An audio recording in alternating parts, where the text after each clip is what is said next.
Alright, I'm gonna try to show you guys the best way to play in survival mode extreme.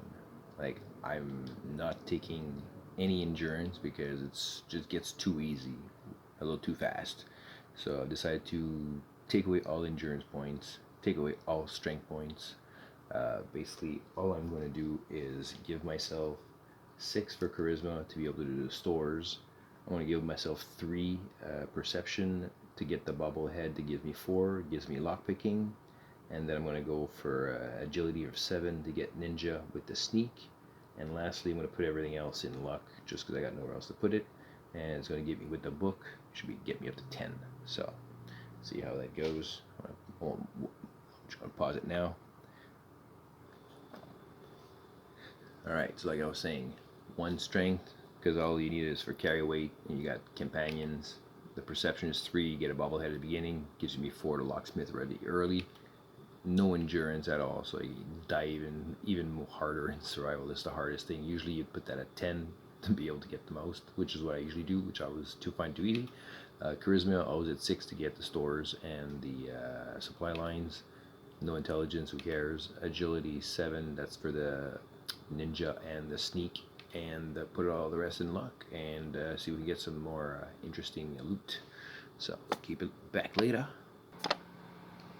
Alright, that's it. So, last chance to change your aptitude points. So, like I said, I'm doing it super hard survival mode. So, I'm giving myself 1 point in endurance, which is the minimum you can do. But I highly suggest you would put yourself 10 just to show you exactly what I got here.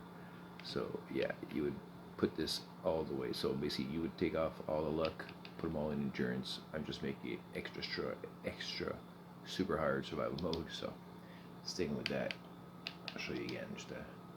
So 1 3 1 6 1 7 9, and that's it. See you on level 1, level 2.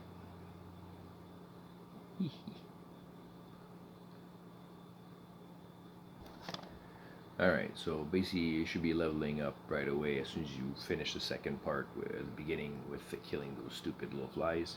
So this is where, like I was saying, you basically got to pick the toughness part, perks, as you were saying. So basically take toughness right away in level 1 if you want to play the real survival mode, but I'm playing extra strong or extra weak, I guess.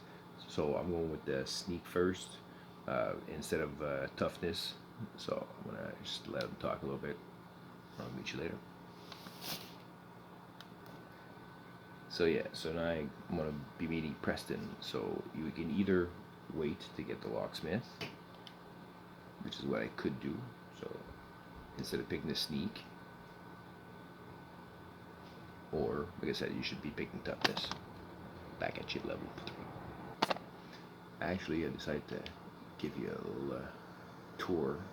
So before I keep the video too long, so the reason I put strength as 1, so there's no real point in getting anything here. This is all melee stuff, so unless you look for trophies.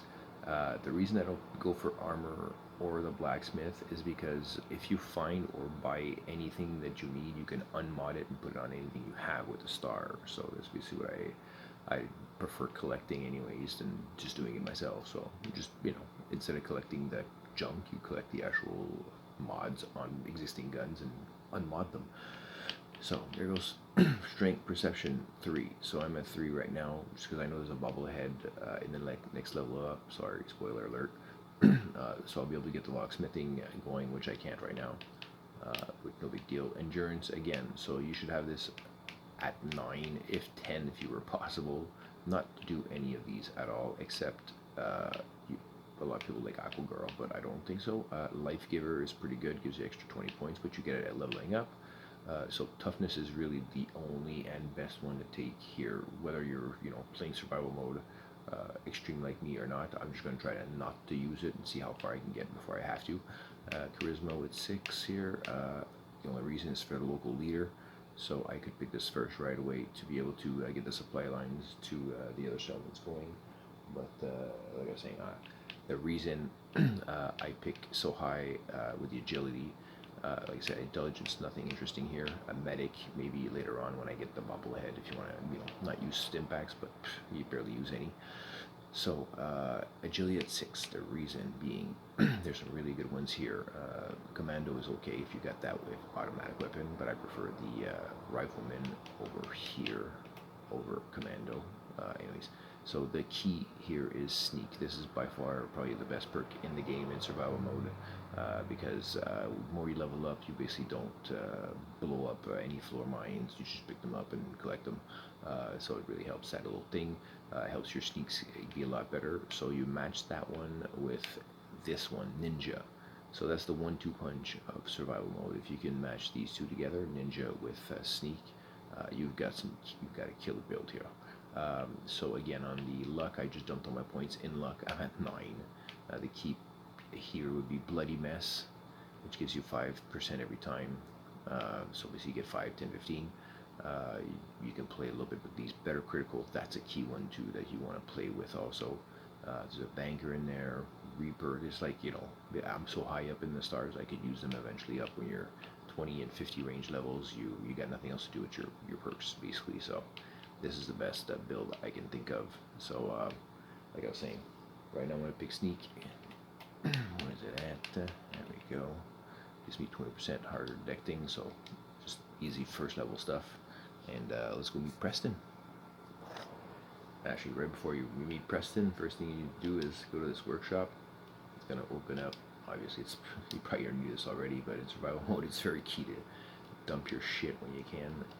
And then, see how much weight I lost? I just saw like 30 pounds. And then you got to build a bed ASAP because that's the only way to save. Yes, you're correct. The only way to save. You probably already knew that, but in case you didn't. So there you go. You already saw his fatigue on the bottom right. So just give yourselves, always try to give yourself 8 hours if you're in a bed inside, because you're gonna get ill and these dumbass effects. It gets annoying. So just trust me. Carry always a little bit of water. Make sure you build the clinics, the stores. That's the other reason why I have 6 for charisma in survival mode, so you can build your clinics as soon as you can. Alright, so I need water, so we'll do that right away too. Another pro tip is here you should be building that big ass purifier because there's water close by. See, this is some concrete, so let me get that show here. There we go. Just so I can drink.